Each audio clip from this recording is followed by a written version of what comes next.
pag-uusapan natin ang class suit. Alam mo, Yes. class? Alam mo, kanina nanonood ako kay Pinoy sa Yes. Ateneo. Binilang ko kung ilang years na ako nakapag-graduate sa Ateneo eh. 38 years na pala. Grace. 38 Ikaw years. ilan? Ako, 06 lang ako graduate attorney. Ayan. 38 years since I graduated from the school somewhere on the hill. Somewhere on the hill. At ngayon, pag-usapan naman natin, attorney, ang ibang klaseng class. Ito yung class suit. Paano po ba ito naiiba sa ordinaryong kaso na sinasampa ng isang individual? At ano po yung minimum number of persons para maituring itong class suit? Alam mo ang class suit, pangkaraniwan, Grace, basta't ikaw ay nagkakaso, isa, dalawa, tatlo, apat kayo, lahat kayo dapat pipirma. Lahat kayo dapat maglilitis, lahat kayo dapat nandoon sa loob ng kaso.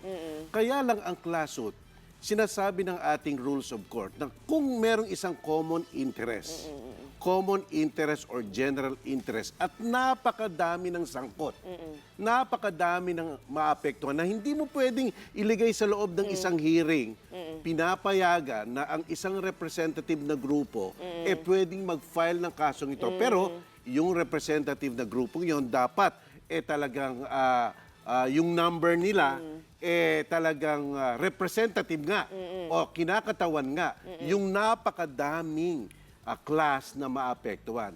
Yung pangalawang tanong mo kung ilan, depende sa sitwasyon. Siguro mga sa 67 class na tao, siguro mga 20, mga 15, depende sa sitwasyon. Yung 100, 200, 5 lang dyan pwede na eh. So, hindi lang 5. Mga siguro mga 20, 25 pwede na.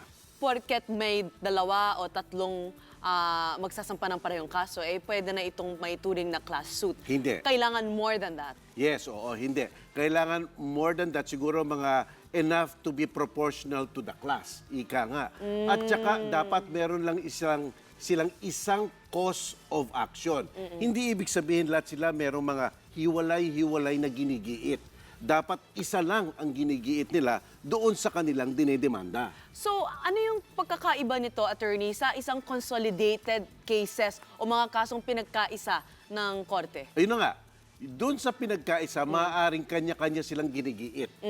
So, kanya-kanya silang mga ebidensya. Kaya lang nga, isa lang ang kanilang hinahabla. Pero ang class suit, dapat isa lang ang cause of action na tinatawag, ang paggigiit.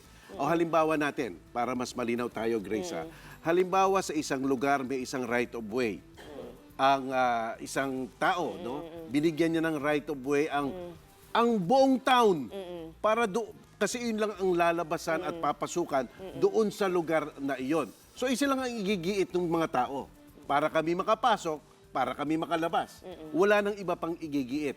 Kaya kung let's say 10,000 ang mga katao doon, pwedeng mga, let's say, 100 o 50 ang pwedeng mag-file lang at maapektuhan na rin yung iba pang hindi kasama sa kaso. Mas binibigyan po ba ng prioridad ang class suit kaysa sa ordinaryong pagsampa ng kaso? Hindi naman. Ordinaryong kaso lang yan. Kaya lang ang extraordinary sa class suit nga, kahit na yung hindi mga pumirma sa kasong iyon, hindi nagsampa ng kasong iyon, pwede silang maapektuhan kung favorable talaga ang desisyon. Ayan. Pero marami po ako narinig, attorney, na mga class suit ngayon, especially against mga developers, yung mga hindi natapos na proyekto pero binentahan ka. Marami ako narinig tungkol dito lately. Yan. So, ibig nyo sabihin, itong mga class suit, hindi siya binibigyan ng mas binibigyan ng pansin kaysa sa yung mga suit na iisang tao lang ang nagsasampa? Kasi nga, parang napakahalaga kasi ang daing na apektuhan. Pero siyempre, may kanya-kanya ring mga interest iyan. Yes. Ang class suit lang nga, kamukha niya mga sa subdivision. Let's say, lahat na sila ay nakapagbayad.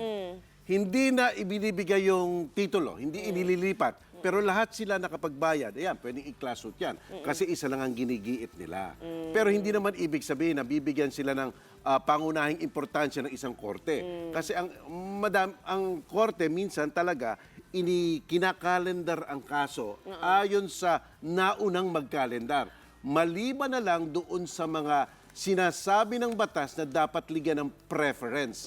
Kamukha ng mga Republic Act 9262, yung violence against women. Yan, dapat nasa unahan niya ng mga kalendaryo ng kaso. Pagdating naman po sa parusa, mas